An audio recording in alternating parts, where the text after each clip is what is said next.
A variation affects the time for completion, but obviously it also affects the cost of delivery of the works. So it's got it makes two changes that are to the detriment of the subcontractor.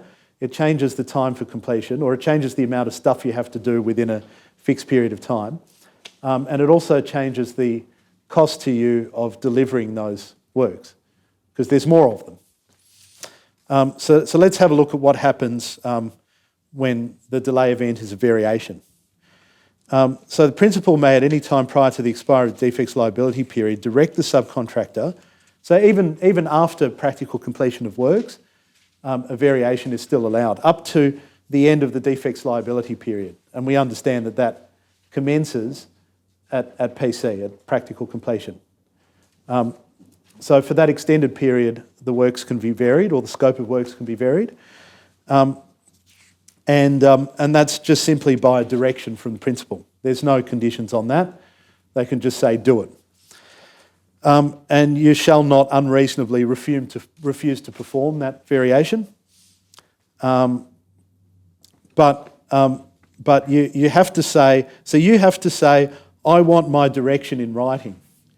And that's a common trap that I've found. So subcontractors understand that if they're directed to vary their scope of works, then they're bound by that direction. And often they're under pressure to deliver within very short time periods, and they're aware of the overall time for completion of works. So they just want to get the job done, so they just start doing it. And they don't ask for a written confirmation of that variation order. But you're only bound by the contract in a way that actually entitles you to apply to claim an extension of time and to claim a contract price variation, which we'll look at in a moment. If it's a valid variation order under the contract, then that requires it to be in writing. So she'll only vary the work under the subcontract if so directed in writing by the principal, including where the cost and time impacts of the variation have not been agreed. So even if there's some detail to work out, and that's all detail that affects you as a subcontractor, we'll worry about that later. But get the direction to vary in writing. And then you're bound by it. And you're bound by it within a very broad scope of possible variations. So alter, amend, omit, reduce, you can read that for yourselves. But it's a very wide scope. And actually, under the law outside the contract, that breadth of variation wouldn't be allowed. So there'd be some point where a court outside this contract would look at a variation and say, that so fundamentally changes the character of what you agreed to do in the first place, that it's no longer a variation. It's a rejection of the original scope, and that's a kind of rejection that the law calls a repudiation, which means you're turning your back on the contract as it was, and you're basically offering a new contract in substitution for it. So that's how the law outside of these contracts would see it. But these contracts say no, within a very, very broad, almost universal scope, any variation becomes binding once it's in writing. So that's the effect of that. And then you shall comply with the variation, so you're bound by it under the contract. And you shall be bound by the same conditions as though the contents of any variation thereby made were included in the subcontract. So that's what I was saying earlier. The variation becomes incorporated into the works and becomes the new definition of works, or becomes part of the new definition of works. So forever after, you read the term works as if it did and always had incorporated the variation. And if it requires the omission of work, they can take it away from you, give it to others. And they don't have to call it... yes. So here we get to the time-barred bit. So first of all, even if they call it a variation, that doesn't make it a variation. So that's interesting. So, and if you read on, it's not actually a variation until you give a notice of your opinion that it constitutes a variation, and that's time-barred.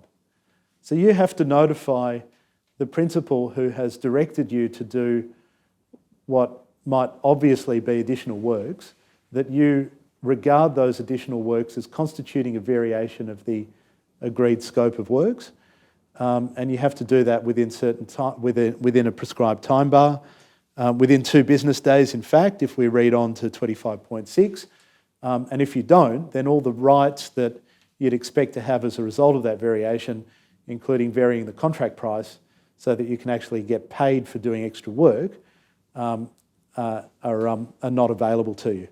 So you end up doing work for free, basically, because you didn't say, I believe that what you directed me to do varies the scope of works that I had when I first signed up to this contract.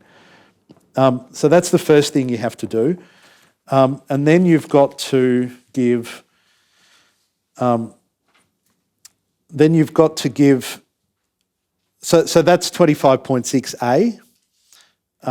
And then you've got to also notify within 2 business days of your opinion regarding whether the variation will affect the subcontract sum. So you've got to say, you can't just take it for granted that if you're told to do more work, that's going to cost you more.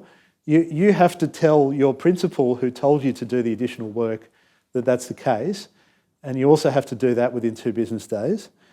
And then you have to estimate the approximate cost to you of doing the additional work. That's also within 2 business days. And then within 2 business days, so now we're at 25.6c, that's on page 7, you have to submit to the principal a detailed statement of either the cost of the variation or as to why you can't state the cost of the variation within the required period. And then you have to give your detailed statement if you explain why you can't give the detailed statement within the prescribed period, but you still have to give that statement that you can't give a detailed statement within the prescribed period. And then as soon as practicable thereafter, you have to actually give the statement that you said you couldn't give within 2 business days, provided that you said you couldn't give it within 2 business days. So we're starting to get the picture here. And strict compliance. So here's another red flag. Remember I drew a big red line under condition precedent earlier. Here's another one. That you should always look out for when you're reviewing any contract. Strict compliance. As soon as you see that, you just know that these are time bars. Strict compliance, including with the 2 business day rule, by the subcontractor with each of its obligations under clause 25.6 is a condition precedent. There's your condition precedent again. To the subcontractor's entitlement to make any claim arising out of a direction. That's for price variation, that's for prolongation costs, that's for extensions of time, all the stuff that's going to expose you to doing work for free and having to pay your fixed rate per day of liquidated damages even without any evidence whatsoever that an actual loss was incurred. And in circumstances where it's likely that no such evidence would be available, because as we saw earlier, where there was a facility or a means to accelerate, and that brought forward the date for completion, such that the principal's upstream obligations won't be triggered by the new date for completion which has been brought forward, you're still exposed to liquidated damages as if it was still expected that some loss would arise for not having met that earlier date for completion. So it's starting to make no sense at all, but that's what this contract effectively is doing to you. So strict compliance, condition precedent to make any claim whatsoever, and then in the event the principal directs the subcontractor to submit a quotation with respect to a proposed variation, you have to do that. That's actually fair enough. And you can't claim for the cost of that. Okay, fine. Now we have, so this is great. I'll summarise this clause 28. You'll see why I included it in here. So we're starting to get the picture. If it's a variation, then you've got a time impact, you've got a cost impact.